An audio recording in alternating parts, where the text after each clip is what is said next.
The GAA Hour with Colm Parkinson is brought to you by Paddy Power, home of the Money Back Special. And when I started running, I suppose I didn't stop, and when I got the chance to go, I said I should go, and so I opened up. We're only the small little fish out there, so we are, and we're trying hard to make it through. But it's hard to get the breaks when you're the smaller fish. Because I love this county so much, you know, and it's just, I'm delighted that the lads did it for the people I'm over today, because like I'm heartbroken. Welcome along to the football show. Stevie and Conán are here as usual on a Thursday. So the GPS kit has landed. Conán, Stevie, you're not going to know what we're talking about here, but we've been sent in a GPS tracker, and myself and Conán were asked what we could do with it, and we said, "Sure, look, we'll both wear it." Yeah. So I'm going to wear it in an intermediate match whenever I'm picked to start for them. There's a match on Sunday morning, but Conán's wearing it first. So, Conán, you have details about this GPS thing anyways, tracker. From our good friends at StatSport. So they measure 14 different... Have they given us to this, by the way, or have they borrowed this to us? Is this We're still trying to figure that out. It's sitting in the office, and...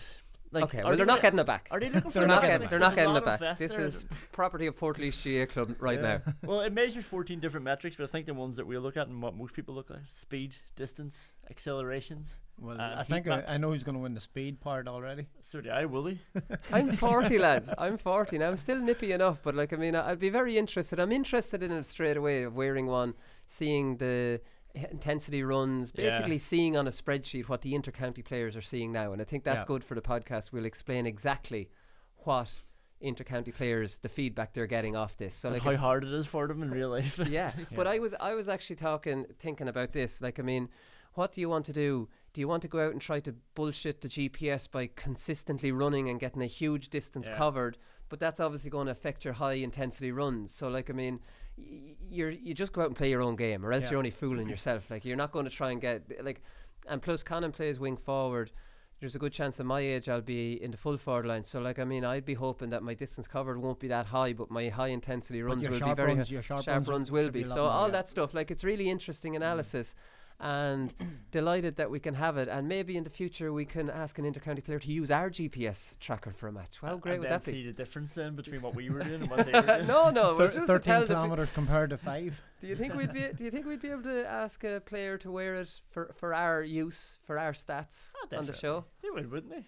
Well, I don't, it's hard to know. Well, these are very expensive pieces of kit. Yeah. So obviously we'd share the information with the management team, but we get access to it. Jesus, yes, lads. I like that. Does the manager want to give you access to anything like that? Well, then they don't get the GPS. See, that's it. Yeah, but they all have their own. Would they all be wearing them? The only image I can remember. Some counties might only have one to share around. That's the thing. I wouldn't think so. I think most of them nowadays would be fully kitted out. A lot of club teams are fully kitted out with them, so I'd say most county teams are. For a GPS per player? Yeah, per player. Jesus, that's not well. I know Laois definitely don't have that. Burn do, and every game their players are wearing them, every single game. Right, okay, that's interesting. I think I heard one of the Laois lads saying that they have one or two and they share them around different games. Like, I mean, but they are expensive. There's no denying that they're not expensive, but in the modern game, I would expect that every county team, hurling and football both, would have them. Yeah, because I think maybe obviously just companies like StatSports might just give them out for that, you know what I mean, to use them, and maybe to get the mentions and get their names out there. There was a great picture for them. Remember after the Armagh game, Tyrone hammered Armagh, and Sean Cavan was just walking off, and that's all he was wearing was this like vest, and it just said StatSports across. Oh, did it say that? Great bit of advertising. All right. Well, I'll take my jersey off after the intermediate match too. keep it on, please. Just wear the vest out over your jersey. And he wearing it with Shuru on Monday, then just wearing the vest. All right. Okay. Yeah, I might just during the summer just wear it around like a little kind of upper body sports bra. Try to get the stats up. Yeah. All right, so heading down to oxygen. The GPA statement, the GPA have released a statement anyway, so they're not happy about not getting the seat on the CCCC, which they wanted to do at Congress. They were just blown out of the water with 90% voted against it. The outcome of the vote of the GPA motion at Congress on Saturday was very disappointing. We feel this is an opportunity missed by the GAA. The GPA wants to play its part in helping to reform and improve fixtures, an issue that impacts very directly on our members and something we all care passionately about. A seat at the CCCC would have helped us to shape that change.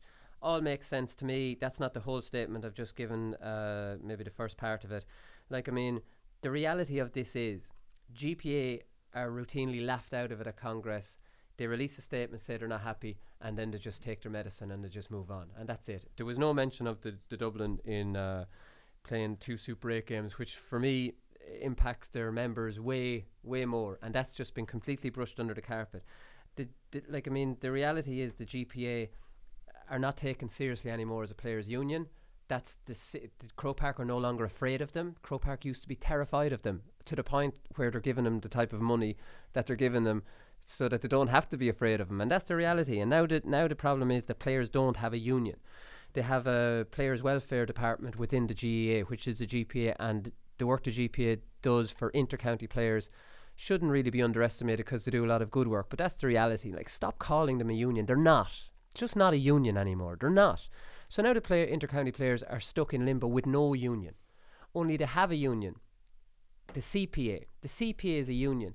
CPA does not have anywhere near the clout the GPA have, unfortunately, because it represents club players who generate no income for the GAA, and that's what scares the GAA. We all know that. So I spoke with one CPA representative a while ago, and I told him that they're completely missing a trick here, completely. That the CPA have a huge opportunity to become the players' union for club and inter-county.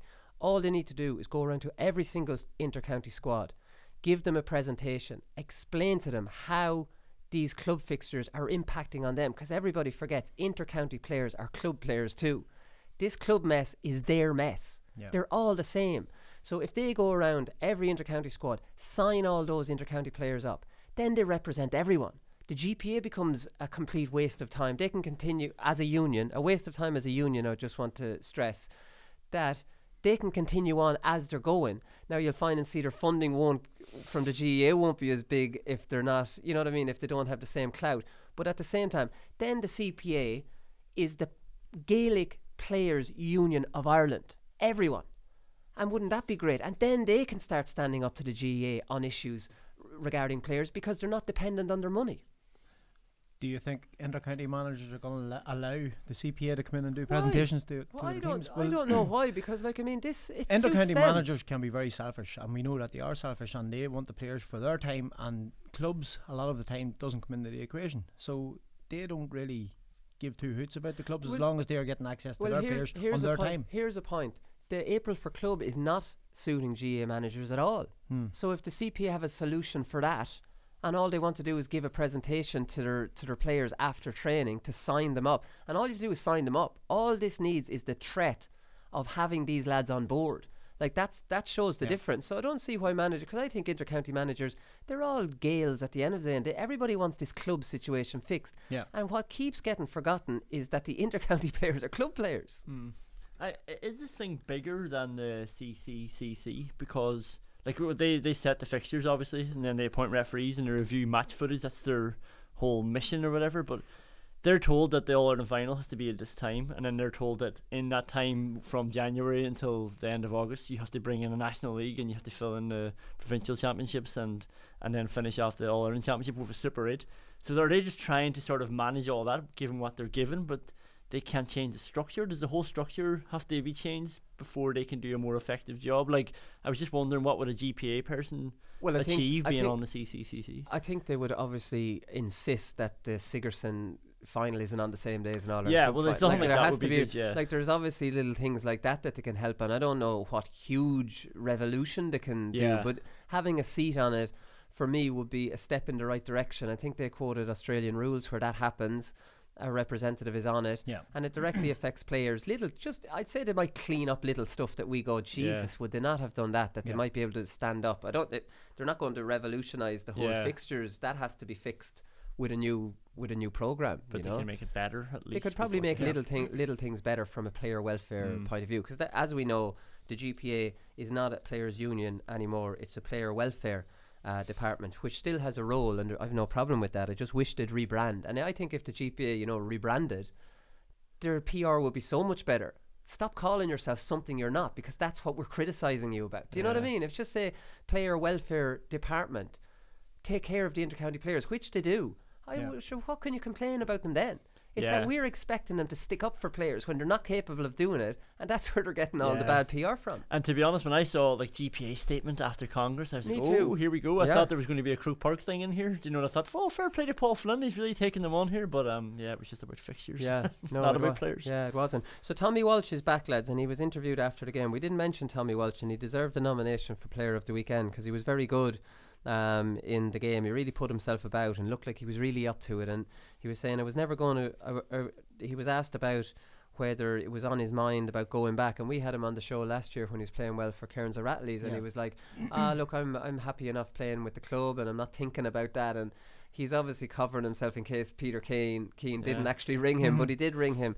He says, I was never going out with my club trying to get back in the Kerry squad. I was happy with where I was, playing good football with Strand Road, and that was enough for me. But then Peter got on to me, and I was surprised to get the call, but maybe the next time they'll ring me is to collect footballs. I don't have too many years left, obviously, so this chance is great. Like, I mean, I don't think he looked too far out of the game against Galway, Stevie. I think he still has plenty to give. He's a great pair of hands. Absolutely. And it's unfortunate with the advanced mark isn't in for the championship, so we don't get to see him doing that all that often. His shooting boots aren't really on at the moment, but I think he's maybe trying a bit too hard because he is an accurate player. You've played, if you've played international play with him, and what age is he? He's 31. 31, yeah, so he's just still a very young player, you know. So, and he's got a hell of a lot to offer that Kerry team in terms of his physical size, his power, you know. And yes, if he can get his accuracy working, but he's an accurate player. He is a good player. But what I'm saying is, it's early in the season, and he's just a wee bit rusty, and that's all it is. And well, that's it. Because the reason I'm asking you is because we were talking about this on the podcast on Monday, and he's not much of a scorer, but I always remember him. He's got great control over the ball, doesn't he? And absolutely. And the season that I actually maybe played 2 seasons with him in international rules, and he was scoring heavily in them a couple of games as well. So he is a prolific player. You know, go back to the All Ireland series of 2008. Himself and Doherty caused mayhem in the full forward line for Kerry. So, you know, you're not going to cause mayhem if you haven't got the ability to create opportunities in front of goal, and he certainly has that. And with some of the talent, the David Cliffords of this world playing off of a player of his ability and size and physique, you know, it only bodes well for Kerry, and it was great to see him back playing. Yeah, it was great to see him back playing. He says, and he started talking about those young fellas you're talking about, Sean O'Shea. He says, absolutely, guys like Sean O'Shea, Tom O'Sullivan, Brian Begley. That's Brino Bugloff, right? So just in case, Brian Begley's just weird when you say that. These are the kind of fellas that are driving it, and some of the time they are dragging the older fellas along. I just thought that was an incredible thing to have a look at Sean O'Shea, Tom O'Sullivan, Brian Bugloff, and they're driving them on. Young players coming into a setup, young players that are used to winning coming into a setup, you know, really drive a team forward and provide a team with a lot of energy. With Sean O'Shea in particular, I think I've been very, very impressed with him so far in the league campaign. Tom O'Sullivan attacking from wing half back is an exceptional player as well. You know, they have players who are driven and hungry and have tasted a lot of success at underage level, and now they want to taste that type of success at senior level as well. I'll give you an example of it. Last year with Byrne, we've had a couple of players that come up from minor grade up in the senior grade, and they dominated underage football in Down for years. They won absolutely every trophy that they could ever win, never lost a championship game. And it was the younger players that actually drove the Byrne team on to win a county championship last year, because those players had a winning mentality, like the young Kerry players that have got a winning mentality. And it was those players that were talking about, what's the fear of going to win a championship? We've never lost championship games. So Kerry, those young players are used to winning championship games, and they're bringing that excitement into Kerry football as well, and it will be interesting to see how they cope with that come championship. Yeah, it is an injection of confidence, I suppose, but a lot of those Kerry players won an All-Ireland in 14. Do you know what I mean? Yeah. They know how to win All-Irelands too. So when they say they're driving it, I'm just wondering kind of what he means by that, because I do take your point in with the Laois Minors in 96, 97, 98. We came up to senior, and I thought we kind of brought a confidence and a cockiness to that squad. Well, the early noughties, Laois were very competitive. But I don't think we were driving it. It still was the older lads driving it, if you know what I mean. But we might have brought that little bit extra to the thing that wasn't there before. I thought Tommy himself would be driving it, because he's only played 4 seasons with Kerry. You know, do you think he would have that freshness? Now he's back in after another 2 years out, and it seems like his career, like, almost a little bit of disappointment for GAA fans, because remember 2008, he was unbelievable. Like, and he won Young Player of the Year, and obviously he was but amazing. then he was snapped up straight away by the Aussie rules. Yeah, but I remember he won the league the next year. He destroyed Derry in the final. Actually, I remember. Played 09, yeah. He scored 4 in the final in 09. Yeah, left. Did he have a bad game against Dublin? Maybe in the quarters or something. He got brought off early in that game.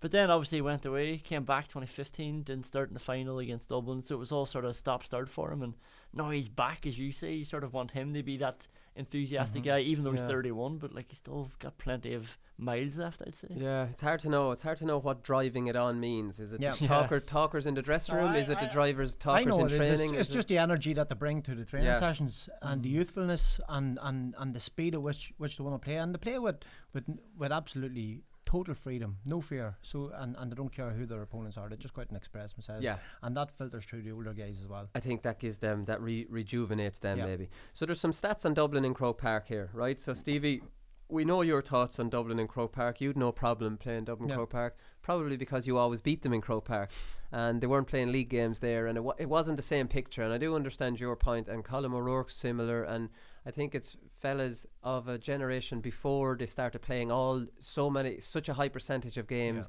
and they're so good now. I think that the stats fairly back up now what people are concerned about. So of the 95 games under Frank Roach had this in the Independent, of the 95 games under Jim Gavin, 70 of them have been played in Croke Park. 73.7% of games. Like, there was a crazy stat that Bernard Brogan hadn't played outside Croke Park until they went to Nolan Park. That was 3 years ago. Like, I mean, just unbelievable. Championship, so they've played 35 out of 56 league games in Croke Park, which is in about right halfway, because some years you have 4 home games, some years you have 3, but they would have been playing league finals there, and they've played 35 of 39 championship games there. Now, this is just beyond belief, right? Dublin have won 60, drawn 5, and lost 5 of the 70 games that they've played at Croke Park. 160, drawn 5, lost 5 at 85.7% winning ratio. Like, I mean, that's absolutely incredible. So that's the 70 being played in Croke Park, right? Of the other remaining 25 games that have been played outside Croke Park, they've won 16, drawn 4, and lost 5. Now, they have the exact same amount of losses from 25 away games as they have from 70 home games in Croke Park. Now, that can't be sniffed at either. And if you actually break that down, they've won 16 and they've failed to lose 9. Or they've won 16 and failed to win 9 of 25 games. That is a big, big thing. Now, obviously, league is difficult to gauge, but the Croke Park games are difficult to gauge. You don't know where Dublin are at, and the away games are difficult because you don't know where Dublin are at. So the whole thing in its entirety can be read into, you know what I mean? Because you're looking at, you could use examples of Dublin being unfit going to Monaghan and losing, but then you can also use the same thing, you know what I mean? I think the earlier, in the league campaign, teams are more pumped and psyched and prepared to play Dublin, and they're coming back off team holidays, whatever, and that's probably when a lot of those results have gone against them. But it's the more that they are together.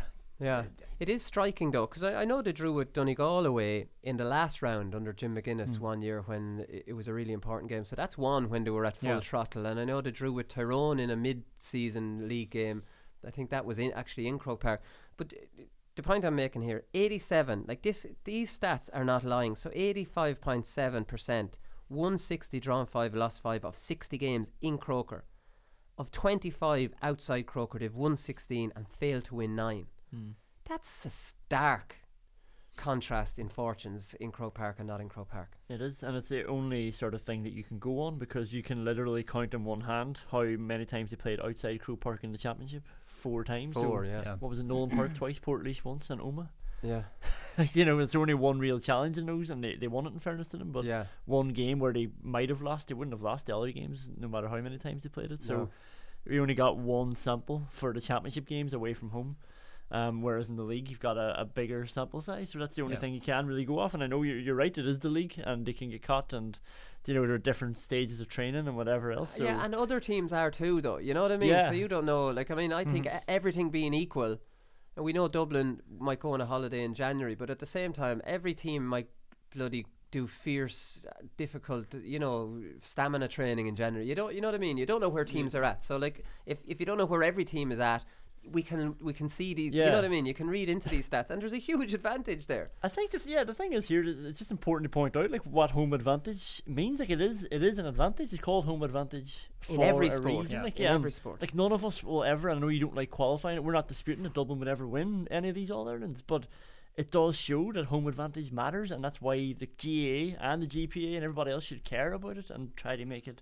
more fair. Yeah. So Sean Shanley, the Dublin chairman, was talking during the week, and he said, interestingly enough, he said we would have our own stadium. We would have had a stadium of our own years ago if Croke Park wasn't in our county. Croke Park wouldn't give us grants to build a stadium and take away from Croke Park. That's where we're at now. That's interesting in itself. The Croke Park will give other counties grants. Now, I think Dublin have enough money of their own anyway. They paid 9 million for the spa well. That's sitting there in Temple Oak. They spent 9 million in 2017. But like, I mean, if Croke Park won't give them grants, because if they build a 30,000 seater stadium, they're taking Park's not gonna be used, it just goes to show how much they need Dublin International Stadium, and how this situation will never really be fixed, because they're the cash cow. Yeah. They're dependent on them. They're giving them the national stadium as their home ground and don't want them to move out.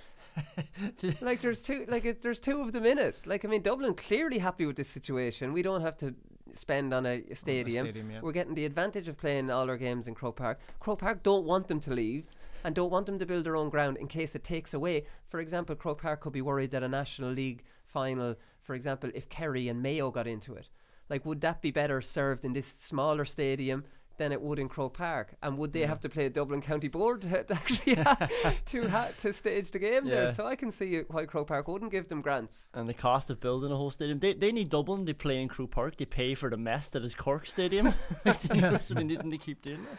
Oh, I don't know. It's a terrible mess. It's a terrible, terrible mess. And the losers in this whole situation are the players who are sacrificing so much of their lives to give us enjoyment during the summer, and the integrity of the competition they play in is seriously compromised based on money. And for me, that's completely wrong. Bit of news today, there's Nigel Dunn has dropped off the Offaly panel, lads, and Nigel Dunn was had issues with Stephen Wallace as well. He would have been one of the reasons that kind of broke up, or I think there was some issues between himself and Stephen Wallace. So now it's understood that tension has been simmering in the background between Dunn and John Maughan, and it's believed to have boiled over on Tuesday night, with the Shamrocks attacker leaving the squad. I don't know, when I look at these kind of things, lads, and I can't ever talk about this because I dropped off loads of panels, and you know, just he's not on the team, he was away with his club, only came back. I don't know, when I look at this, I look at, geez, Nigel Dunn, would you just stay in another couple of games? And then I think to myself, you did the very same thing, what are you talking about? And I wasn't, at that time, I didn't care about the advice people were giving me. I was like, I'm being wronged, he's not picking me, and I don't know why, and I have no interest in staying here. And looking back, I have no doubt half of Louth don't like me, and I've no problem with that. But it's clearly, like, it's obvious that all this thing dropping off squads, it doesn't reflect very well on you as a person, that you don't have that kind of work ethic to put your head down, shoulder the wheel, take your medicine and work your way back into the team. I never did that. I just got the hell out of there. And I can clearly see it's wrong, because I'm a little bit annoyed with Nigel Dunn here. Do you know what I mean?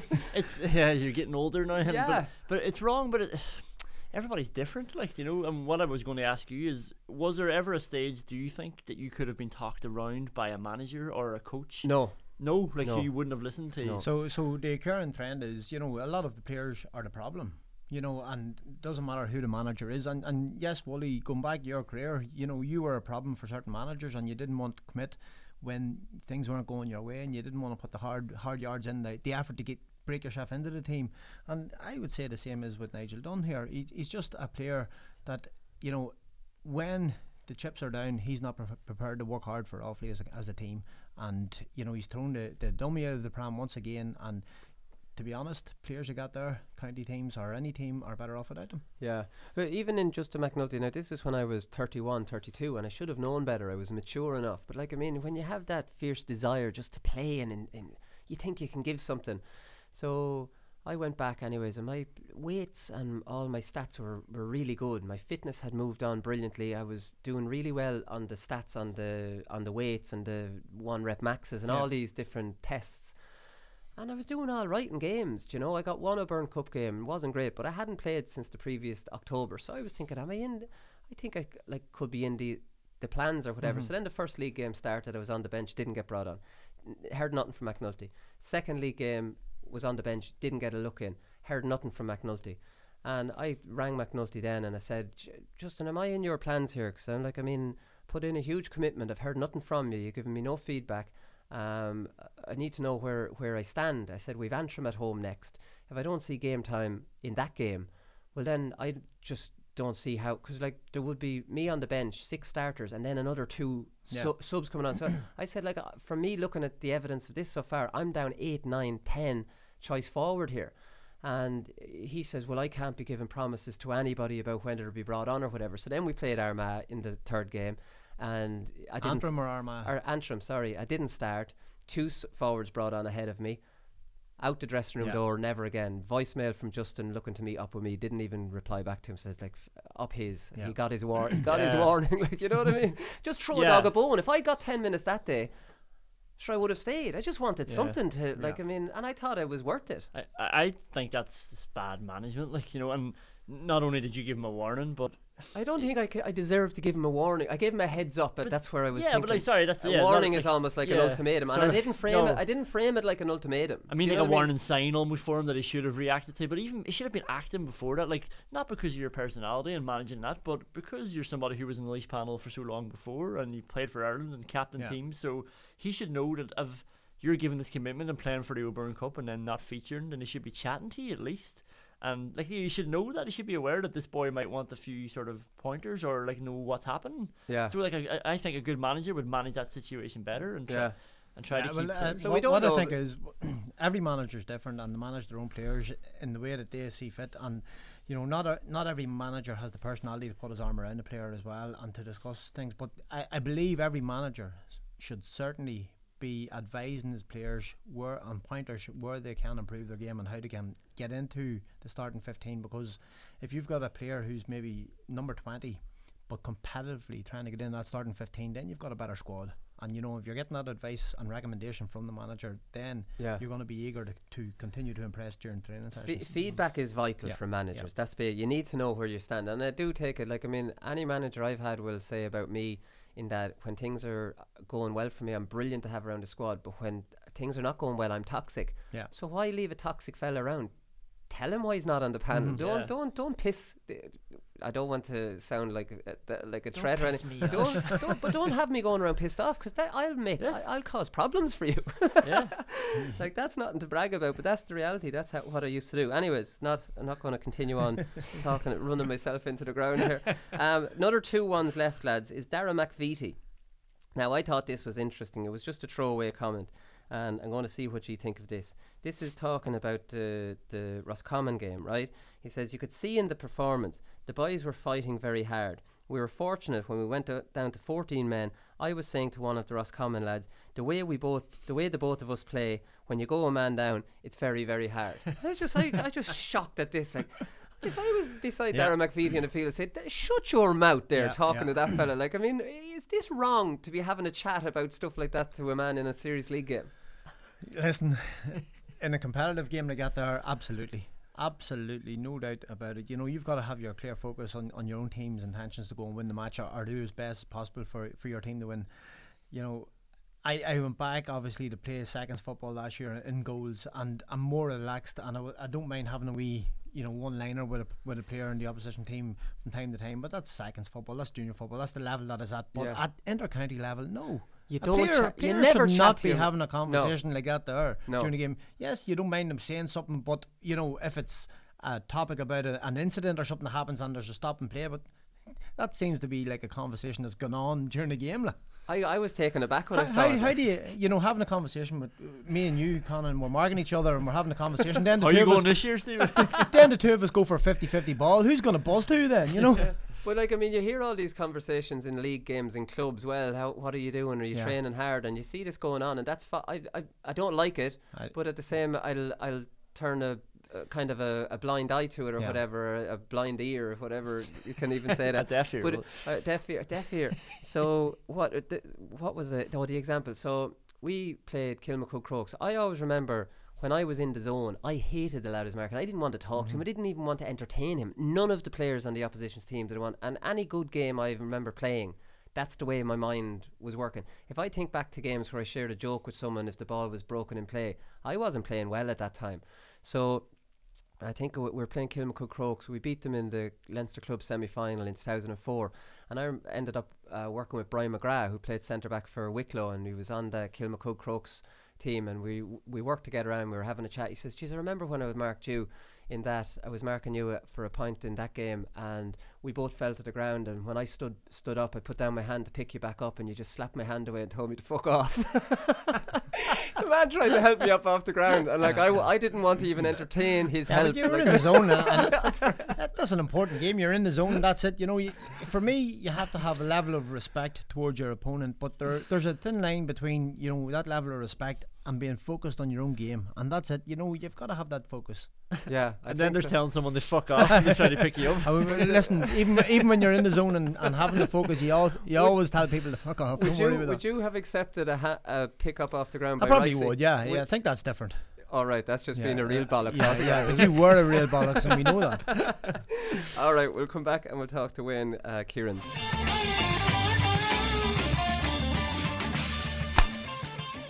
So Louth sit top of Division 3 on 6 points, and I know we're talking about different divisions, but they've gone from the second lowest scorers in the league last year to the highest scorers in the league this year, and we have their manager Wayne Kierans on the show now. It's been a great start for you, Wayne.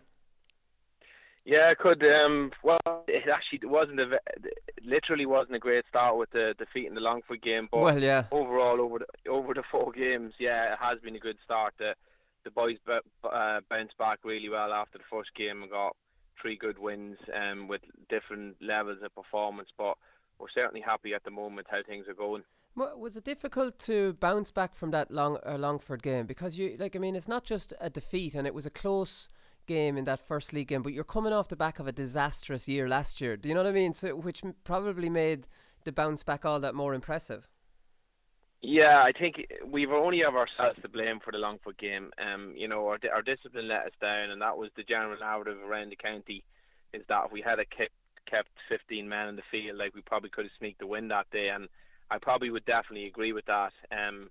So, we weren't ultimately feeling desperate about the performance. Like, we were annoyed the fact that we let ourselves down a wee bit, getting our men sent off, but there was positive instances in that game that give us hope for the subsequent games, and that's what it turned out to be. Like, we bounced back well. I read an interview you did in the Irish Times, and you said you were not surprised. So a lot of people, especially after seeing that result, would be very surprised to see Louth now top of Division 3, but you as a group clearly are not. We never thought we were that bad last year, Colm. I know it was a disastrous year, but it was a difficult situation that we were all facing. Like, I was part of the management team with Pete, and Pete, it was a difficult task for him to come in when he didn't know the players, when there was a turnover of members of the squad leaving, and into the intensity and the quality of Division 2. Like, so, we weren't expecting to have 8 or 10 points in Division 2. Well, looking back, we would have liked to have better performances and obviously have more than 0 points. But so when we come in this year, we were at a low ebb, but we always felt that the scope for improvement was vast, and that we could improve the setup and the team and the performances, and that's what's happening so far anyway. Right, okay, because so Pete McGrath would come in and he wouldn't really know the players that well, but you're a Louth man and you're a selector. That's probably your job then. Yeah, well, exactly, yeah. So, I have to take responsibility for last year as well, equally with everybody else. But, yeah, look, it was tough, there's no doubt about it. But as I said to everybody when I was given the job, that experience last year, however, difficult it was, would be invaluable in the long run. And it's certainly, even this year, in terms of the intensity of the schedule of the league games, and, and all the detail required that you have to cover for all the work that you have to get done. It was it was very, very valuable to myself and, of course, all the players as well. Yeah, no, I'm sure experiences like that. Did Pete lose the dressing room? Like, I mean, the reason I'm asking you that is, and obviously you want to be respectful to Pete McGrath, who's a legend in the game and has won more than me or you ever did or will. Yeah, absolutely. But like, I mean, he made some comments after the Carlow game in the championship. I think he was asked whether he regretted taking the job, and he says, "You don't regret it, but I might say I've made better decisions in my life." Do you know, like, to me, then looking from the outside, it's like, Jesus, we were talking about it on the podcast, and you're thinking that's not going to go down well.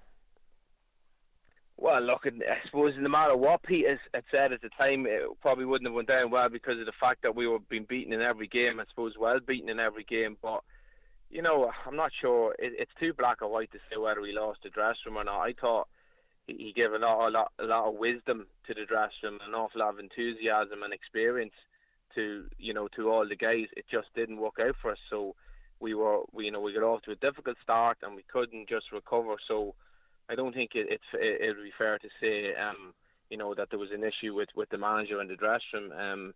It's easy to say the things that the manager and the players have a great relationship when things are going well, but it's probably too easy to go the other way as well. You know what I mean? Yeah, no, that's true. So what would you have learned much from Pete over the course of the year? I'm sure in your own head you're in there as a selector and you've been manager of the minors and you're thinking, Jesus, to work under Pete McGrath now for a few years and, maybe get the top job myself at some stage would have been in your mind.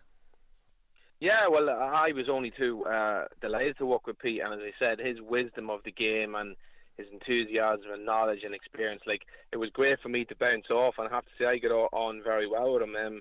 I suppose there would have been differences in terms of, the way we see the game and the way I would see how I would train teams compared to maybe the way Pete would train teams, but, I still think there was an awful lot of value, and I got an awful lot of value out of him, and as I said, that experience is standing me in good stead, hopefully, anyway. Yeah, so what would the differences in how you train teams be?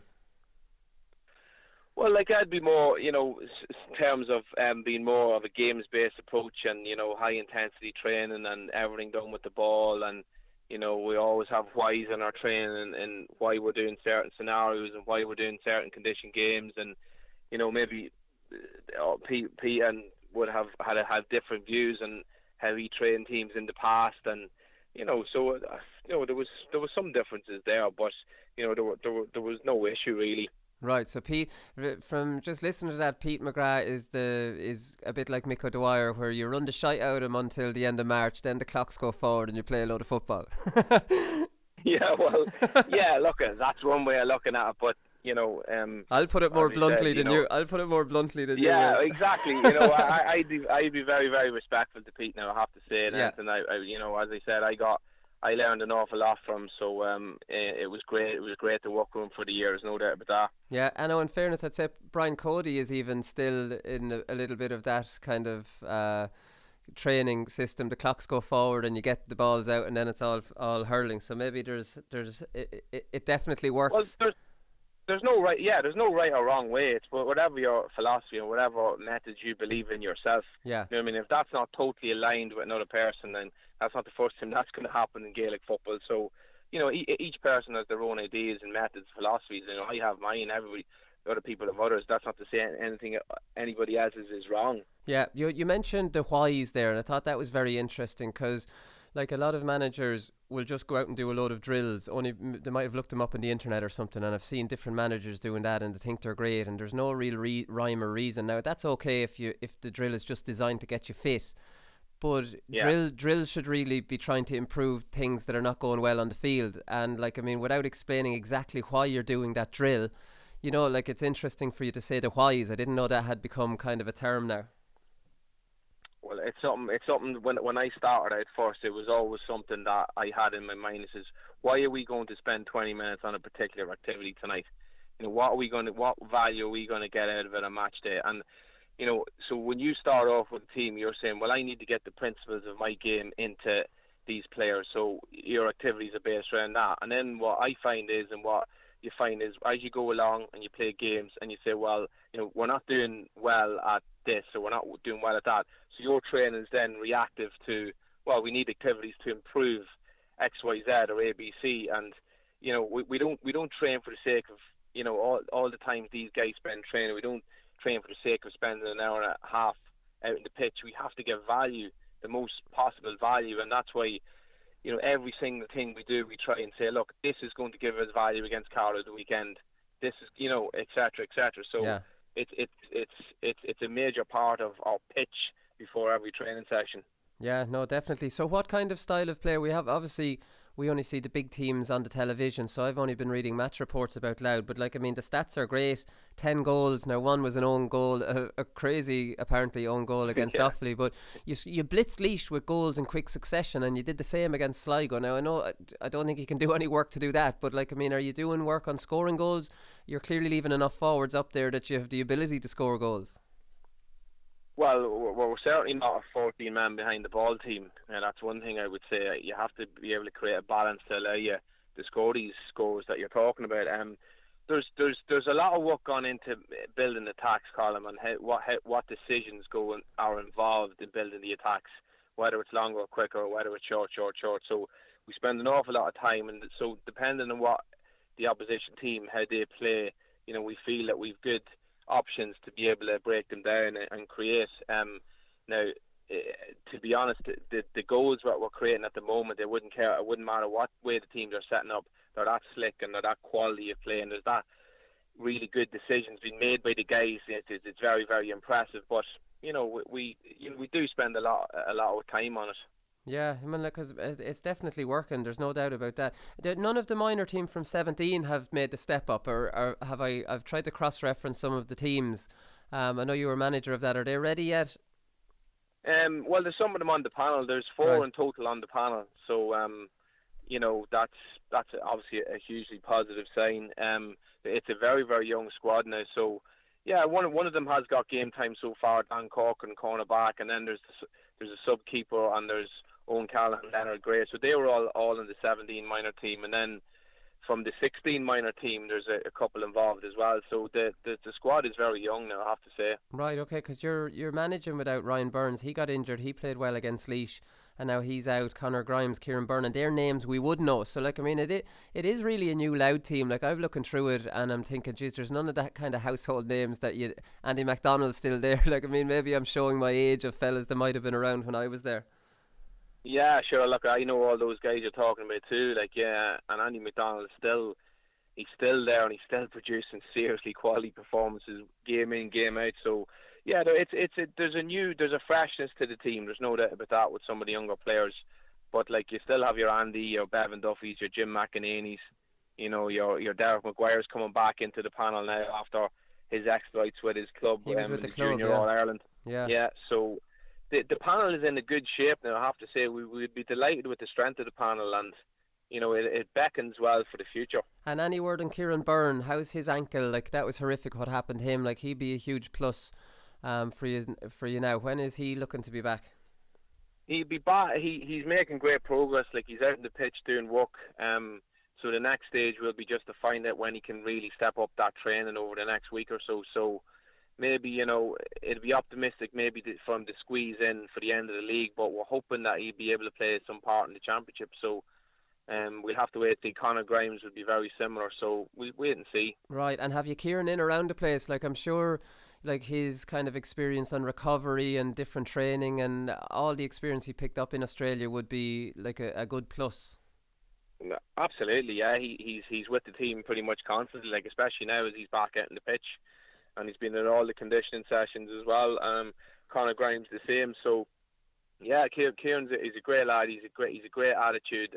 Unfortunately for him, he's been through the rehab process before, so he's aware of what goes on. But he's a great asset to the group. There's no doubt about that. You mentioned discipline there at the start, and that was against Longford. So, you were 2 men down against Longford. You were down to 13 men against Offaly as well, and I think against Laois.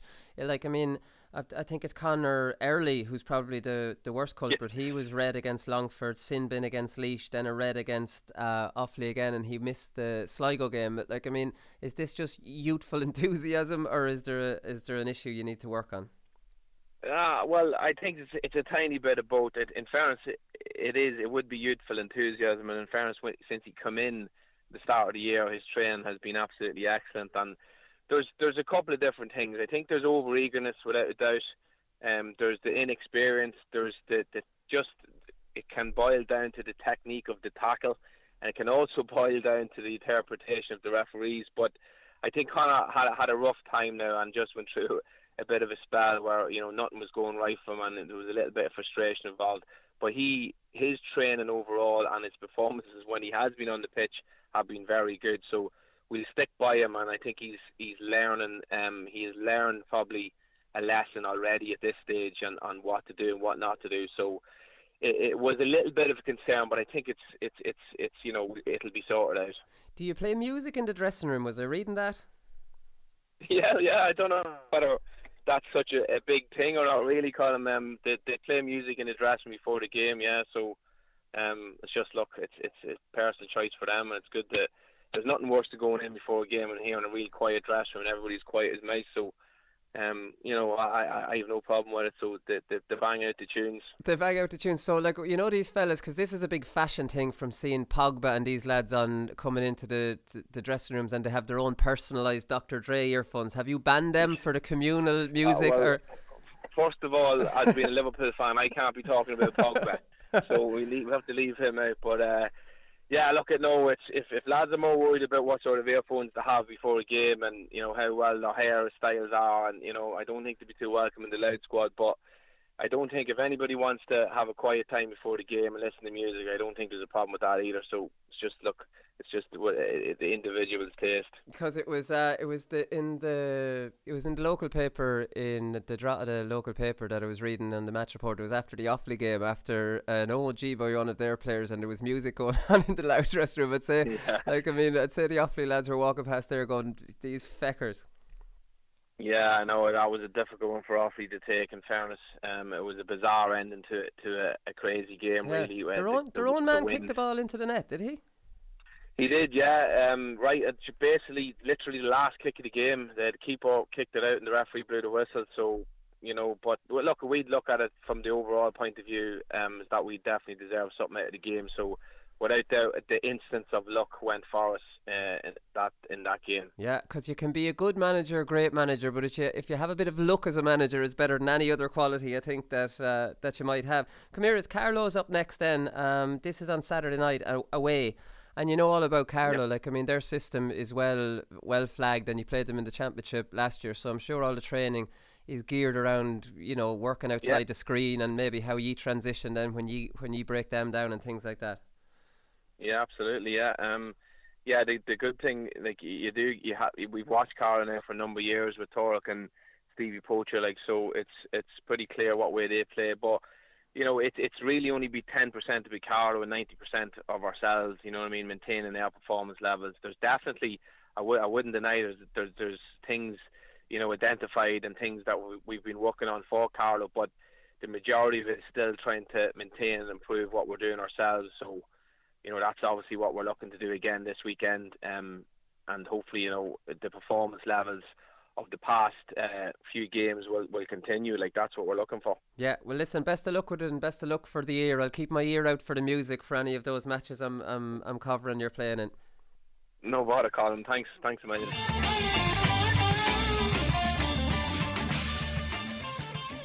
The two big games for me this weekend, there's obviously a really big game in Connacht with Mayo and Galway. We're not going to focus on that one in Paddy Power predictions because I feel that we've talked about Mayo probably an awful lot, and Galway too. So I think the two big games of the whole weekend for me are in Division 2, and it's Armagh versus Donegal in Ballybuffet, and that's on Saturday night, and thankfully that's on Air Sport 2, so it's on at 7:15. So I'm watching that, and so are you, Conán. I'm just telling you now. We're both going to we'll watch that, and I'll tell Keelan to watch it, and we'll talk about that on Monday and give Division 2 a little bit. And the other big one of the weekend is Kildare and Meath at 2 o'clock in Park Talton. We know Division 2 is heating up big time, and we know there are two very, very closely contested games, although I think Donegal are favourites against Armagh. I think it's 8-15 or something like that.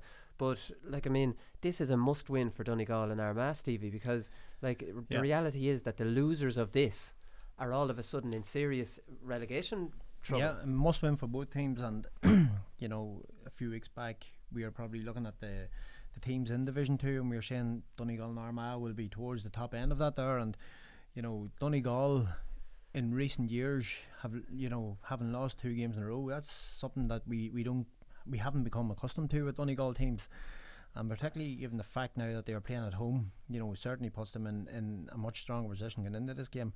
Armagh, they've been, you know, up and down. They've drawn games where they should have won. You know, the good result last weekend against Tipperary, after Tipperary beating Donegal. So, you know, where exactly are these teams at the minute? We know Donegal are missing the Guido players to quite possibly have them back this weekend. Who are they? Odin McNeilish. He's standing out now for 3 or 4 weeks. Like, I mean, he's taking a break. So you're only Neil McGee. Neil McGee is still, you know, I know he's a plus, but like, I mean, I do think that this thing, the Guido lads, like, I mean, that not only Mulligan and Carroll and these lads, but they're more squad players. But not only Guido players, you know, I know Michael Murphy stripped out last week. He didn't see game time, but Michael Murphy, you know, I would expect to see game time this weekend against Armagh, and he's the biggest plus going into it, you know, from a Donegal point of view. Both teams are sitting on 4 points. Armagh, I think it's 4 points, isn't it? Yeah. Armagh slightly above them on score difference, but you know, all's not lost for any of these teams. You know, they'll go up with the confidence, believing that they will be able to get a result. If Armagh win, it puts them in a very strong position. If Donegal win, it puts them in a very strong position. And the reason why it puts them in a strong position, the teams above them, Meath, Kildare and Fermanagh, all have had an exceptionally good league campaign to date, but they all play each other. You know, Meath play Kildare this weekend. Fermanagh have to play Meath. Kildare have to play, or Meath have to play Fermanagh. Kildare have to play. They're basically, what I'm saying is they're all playing each other. So they are. There's teams going to be dropping points there somewhere along the line. So, you know, a win is vital for Donegal and for Armagh this weekend. But to lose that game, you know, it definitely puts them in the mix for the drop, and that's what they don't want to be doing. Yeah, I think Rory Grugan was on the show recently, Conán, and he made a good point. And this is Armagh closing out games. Armagh should be on 6 points here. Like, I mean, the reality of that, they should have beaten Kildare. They should have beaten Clare, 4 points up in injury time, and realistically they should have beaten Meath to get it back to a point with 10 minutes to go with a gale force wind. And I thought he made a good point, because it was a really good interview, and like, I mean, he's got a future potentially in punditry because he talks tactics really naturally, and he was talking about maybe the kicking game, like, which they strongly believe in. Maybe it's a little bit too high risk when you're 4 points up in injury time. Like, just hold on to the ball there and work it through the hands and change your game a bit. Because, like, I mean, we talk about the defensive teams being blinkered and married to a system. You don't want to go the other way and be married to a kicking game, which is a bit high risk when you want to close a game out. And then be too naive then the other way. Like, it's just game management. Like, know when to strike. That's game management, and know when they hold the ball. And when you're 4 points up, then it should, like, nobody will ever, like, there's not going to be a story done about Armagh holding the ball for the last 3 minutes. You know, they're 4 points up, they've done the work, just hold on to the possession. And now I know that Clare game, though, they'll probably point to the hand pass goal from Clare, and you know, a couple of dodgy decisions. It was a referee. But it doesn't matter about the dodgy decisions. I was at that game, and Clare kept within touching distance of Armagh, and once you do that, I remember it was 4 points in the game at the last few minutes. I said, Clare get a point here. You know, a high ball into the square will cause Armagh problems, and that's exactly how they ended up getting a draw out of that game. And Armagh have had opportunities in games where they should be maybe further than 4 or 5 points up, and the game should be dead and buried, but they haven't been clinical. Last week against Tipperary, they showed more of a clinical side to them, and probably more of a patient element to their game in the second half. But they need to play with that their, I suppose, conviction, knowing that in the last 10 minutes, no matter what their opponents throw at them, the game, it won't affect the game. They had Charlie Vernon playing wing forward the last day, because we talked about balance here, and like, I mean, the talent they have up front is outrageous, because we didn't even mention Jack Grugan, like, I mean, who performed brilliantly for his club and is a lethal finisher. Like, we didn't even mention him into the mix, and he's in the mix, and Andrew Mernan's coming back, and like, I mean, they have Jamar Hall, who's played most of league games wing forward. He wouldn't be the most physical fella, but kind of industrious. He's a serious worker. So worker. But Vernon is going to be working as well. So it looks like they're going with the 4 forwards up and then the working. Which, for me, if I was manager of a team, that would be kind of the way I would have them set up. Yeah, and another player that you probably haven't mentioned there is Aidan Nugent, who's been coming on in the last couple of games as a sub, and probably over the last 5 years consecutively. You know, he's been the top scorer in Armagh leagues with Cullyhanna, so he's an out-and-out scorer as well. But you know, I do think it's important for Kieran McGeeney to find that right mix and right blend in terms of his forward line, and get the workers in the team in the forward unit as well as the finishers. And you know, I'm looking at Jamie Clark playing on the inside line as well, and Jamie was held scoreless last week. You know, all the other 5 forwards starting, you know, contributed to the scoreboard, and maybe Jamie's being double marked when he's playing that close to goal. So maybe he's got the I suppose awareness to create and the creativity to be an exceptional player out around the half forward line as well. So maybe let Jamie have the license to roam as well, and that might create more opportunities for the likes of Stephen Campbell inside alongside Ryan O'Neill as well. Well, Stephen Campbell and Ryan O'Neill, like, they're big strong fellas. This time of the year, this isn't the time of the year for Jamie Clark, let's be honest. And he's only home, he's only back after a year out after being in America. Sometimes you can put a little bit too much pressure on yourself. I've done that myself. Jeez, I'd love to get back in off to a great start and like I wasn't away. Jamie Clark will do his business in the championship. Do you know what I mean? I wouldn't worry about him at all. It's just this time of the year, Jamie can't get away from his man, and he's being pawed at. And you know yourself, from a forward's point of view, you know your primary job in any game is to get scores for your team. And you know, regardless of how good Jamie is, and regardless of all the talent that Jamie has, you know, when he takes to the field, he sees himself as a scorer, and he needs to be chipping that ball over the bar, and he needs to be putting balls in the back of the net, and that does his confidence no harm. The more games that Jamie goes scoreless, you know, going into the championship campaign in particular, it's not going to do his confidence any good.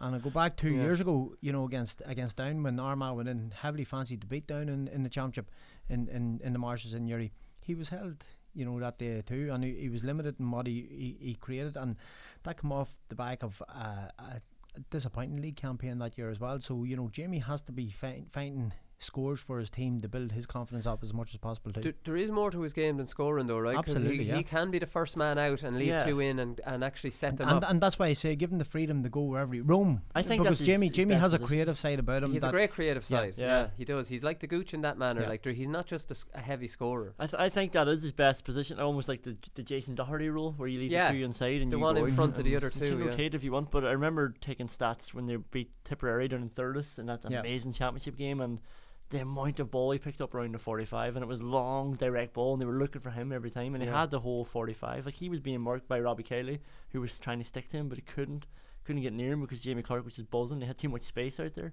and then when he gets it, he's got so much creativity to turn, to play any sort of ball, run at you.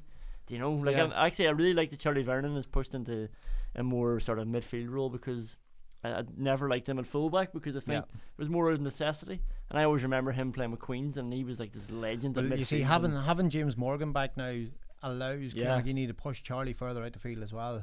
You know, and without James Morgan in the full back line, you're missing that huge presence there. So you know, he is a plus having him back there. I often think the Charlie Vernon thing, it was like, I mean, it's like these fads that when Kieran Donaghy went in full forward, we started playing Noel Garvin full forward. And I remember when Cormac McDonnell went from midfield to full back, suddenly the fashion thing was, okay, let's start converting midfielders into full backs. And Vernon kind of went into that kind of category. And for me, he's never been a full back. Like, I mean, I don't think Charlie's problem is that he's always been a versatile player. You could almost throw him in any position. But one of Charlie's best years was going back to 2010 under Paddy O'Rourke, and Paddy consistently played him a wing half forward that particular year. You know you're going to get a level of work rate out of Charlie, and he's got the power to break gain lines as well, and he does love driving a 30-40 yard pass, so he does. So you know, maybe playing Charlie in a position like that there where work rate is expected is the best place to put him. Yeah,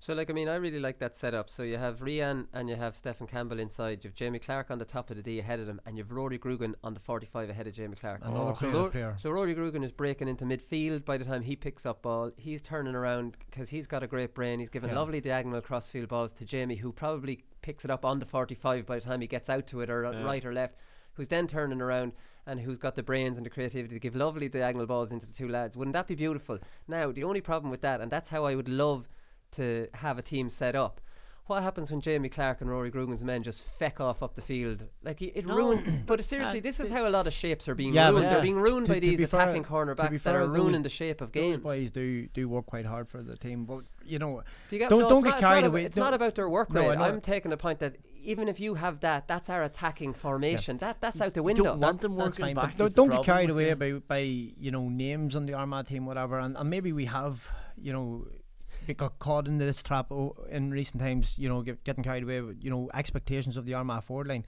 They are all quality players, they are all good players, like there is in many county teams, but for them to become what we believe they can become, they've got to pull it together. They've got to start consistently playing well together, linking up, play together, creating opportunities and being ruthless in front of goals together as a team, not just as individuals, as a team. And until then, I will still be slightly concerned about the quality of the overall Armagh forward line, but there's great potential in it. There's no denying that. With what you're saying with the 4 forwards, like if there's still 10 outfielders back, that should be enough, right? Like no, but see all the time. Look, watch Dublin how panicked. The minute you let one go, I do accept that. But once they break through a line, you're kind of scrambling. Do you know what I mean? Once they penetrate that, like I do accept somebody else can pick them up. But why? I kind of take your point. But why is no team ever letting them on? Why is that not a thing? Because it seems to be they're so panicked about an overlap, because an overlap messes you up, or an overlap might pull might pull one of your zonal players out of the position, and you think you're left wide open. They seem to be terrified of just letting a back on. Yeah. And we've talked about this on Monday. You could nearly chance it a couple of times and see can you get away with it and put manners on him, because that kind of game of cat and mouse has been going on for years. You never see that game of cat and mouse now yet. It's almost like if you're not working like a dog and tracking him, you're come on off. Like it's a prerequisite that you'll track your man. And I think if it gets to the point, like you're saying, that it messes up your attacking shape, which is really important to any team, what's the point of it then, really? The defensive shape, I suppose, needs to be just completely down. You need to know exactly what you're doing, and like to get those overlaps working, like the cornerbacks going forward, the other team will need to have men wide who are just wide to try and pull your defence wide, but they're no threat to you out there really. So the other team needs to realise like the danger is in here and we need to plug this gap. We'll have 3-4 boys tagging men, but then the rest of us need to stay in here, and no matter if the ball's going out wide or my man's going out wide, forget about him. We can all shift over together, but they need to sort of act together. Do you know what I mean? A move as a unity. I know it doesn't happen then because people panic, but they do need to just sort of start being smarter and realise where the danger is. And you'd love to see will leave Clark up. You'd love to see Clark or Grugan just saying a chance at this time. Ball breaks down, Clark picks it up completely unmarked on the 45, and his attacking fella who's just running up just to try and drag him away. Manners put on him. Now let's see you actually mark your man. I have a serious problem with this. Like these fellas, they're just ruining good forwards for nothing.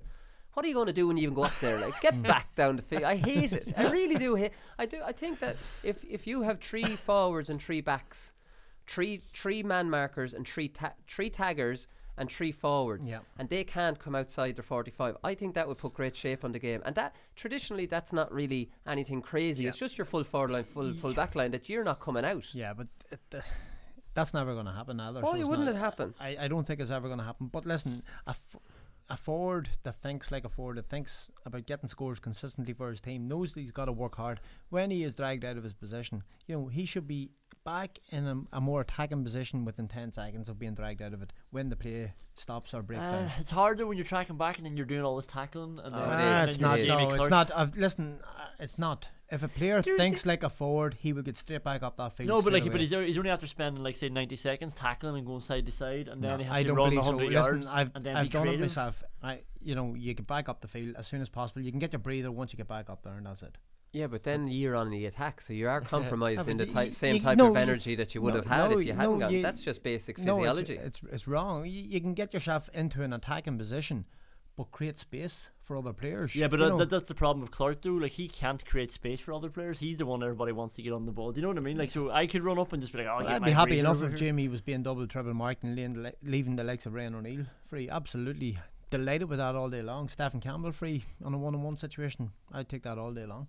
Yeah, okay, right. Well, listen, we've concentrated on Armagh, which we really concentrate. Armagh are probably the one team we talk about outside of Division 1 more than and it's your fault. No, I get a lot of abuse for it, but it's you that brings them up all the time. Just certain teams interest me. They interest me, and Armagh are one of those teams at the moment, and they just interest me. That there's talking points around them always. It's just throwing. If they stop just throwing away leads, we might stop. We might. If Rory Grugan wasn't so good talking about their tactics, we might not talk about them. Like, I mean, they just keep giving me material. Right. Well, we'll talk accumulators here, lads. before we finish up. So I'm going for a 9-1. Like, I'm having a nightmare with these accumulators. So, like, I mean, anyone that follows my accumulators, you need your head read, if you're being honest. So this is a 9-1. I'm trying to tighten it in because my confidence is very low. So I got 2 right and 2 wrong last week. So this week I'm going for Mayo at 8-13 to beat Galway at home. I think Mayo just simply have to bounce back. Galway, we know, aren't at full strength. Mayo are pretty much at full strength now with everybody filtering back in. McHale Park, the record against Galway has been absolutely horrific and continued on in the FBD with James Horan, and he'll want to write that because Mayo never lost to Galway under Horan the first time. I think they'll beat Galway at home, and actually if they beat Galway at home and Kerry win, it still puts pressure on Dublin potentially not making the league final. So they'll all want that. I think they're all going to want that. Kildare I'm going for to beat Meath. I think Kildare a fantastic price at 5-4. Kildare really have the Indian sign over Meath in recent years. Meath, like, I've been very down on Meath for since the start of the league, and they've been doing very well. There's no doubt about that. They've been winning games. Whether they've been overly impressive in their performances, that's up for debate, because just listening to Keane isn't exactly raving about them like this is a team that could potentially go up and stay. You know what I mean? I don't think they're at that level. You have to remember Meath lost to Longford in the championship last year and struggled in Division 2, and they're on 6 points. They're at the top, but a loss against Kildare and another loss, and suddenly you're third from bottom. The way that league is going. So it's actually interesting. They keep missing. Donncha Boyle had some stats on this. He said they were 5th last year. They had to win their last 2 games against Down and Louth to stay in Division 3. Like, I mean, and that's kind of how I tipped them to go down. I'd forgotten I tipped them to go down. But anyways, then he had a stat. Since Meath came back into Division 2 in 2014, 8 different counties, Donegal, Monaghan, Down, Galway, Kildare, Tyrone, Cavan and Roscommon, twice each, have been promoted to top flight, and they haven't. And they've gotten third 2 or 3 times, and then they've been nearly in relegation bother, and they just never really. Yeah, well, the result this weekend against Kildare will put them.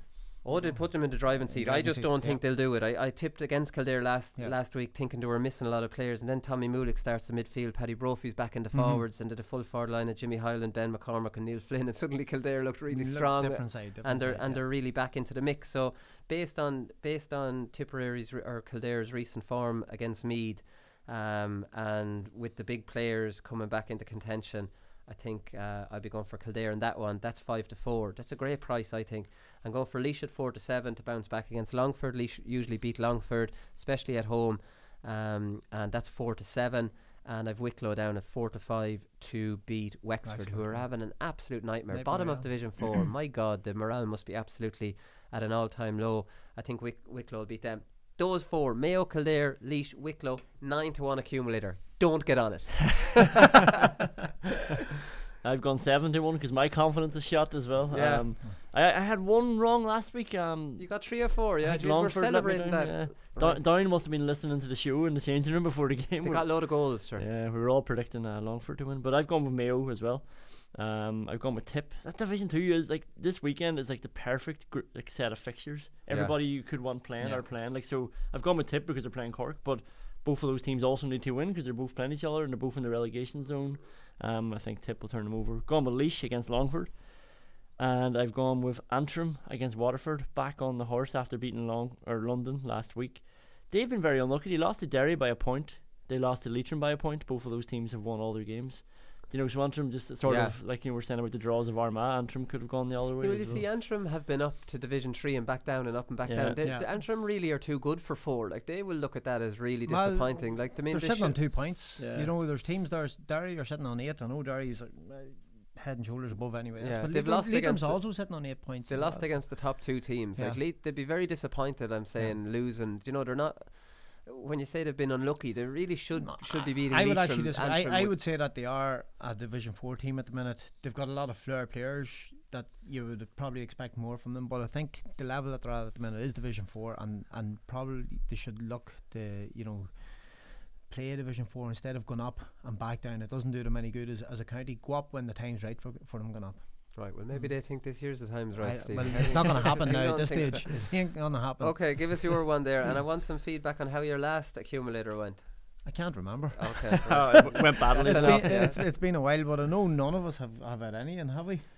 Well, I'd actually being close, question, close isn't getting it in. I'd question if any of the three of us have ever got one up. Okay, right. Well, I'm going for the handicap bets all week here. So 4 games, it's around 18-1. 18-1. Yeah. So Kerry -3 to beat Monaghan At home. Yeah, at home. So I think that's a good bet, particularly after the result, their victory last week against Galway, and Monaghan just aren't going as well as what they had. Well, Monaghan have lost 3 in a row. Yeah, 3 in a row, and I know they travelled, I think, to Kerry last year and got a result, did they? They won there, yeah. So, but I think doing that 2 years in a row is going to be an extremely difficult task. Next one is Tyrone -4. I think Tyrone are at home to Cavan, is it? Yeah. Yeah. Well, you should know who they're at home to now. You shouldn't have Yeah. to think that if you're going -4. No, but they're just moving well. Yeah, no. Last weekend against Monaghan, there was a different side to them. They started to put more scores on the board as well, and they'll do their conference no harm. Down -3 at home to Offaly on Saturday night. I think Down they've surprised me by some of the results they've got. Last week against Longford away was a very important result, and it put them in the driving seat for promotion. So I think the confidence is high there now with a number of their key players, and they'll kick on and beat Offaly comfortably this weekend at home. And the last one is Westmeath -2. Westmeath are playing Sligo. So away to Sligo. Yeah, away to Sligo. Sligo sitting bottom of the league, and I think those 4 teams. So it's Kerry, Tyrone, Down, and Westmeath. You're slightly cheating by going with 2 from 3 Division 3 when you're to pick 1 from each 4, but I'm going to let you away with it for today. You can't. You're not allowed to pick 2 I wasn't results. told or made aware of. Oh, you were. You'll have to read back through your text messages now, because I know you like to send me on messages. Well, I don't want to be reading out all the messages you send me. All right, okay, well that's it. So there's the accumulators. Take what you want from that. Maybe if you did a mix and match from all our predictions, you might get a winner. All right, we'll be back on Monday as usual with a review show. We'll talk to you then. Good luck.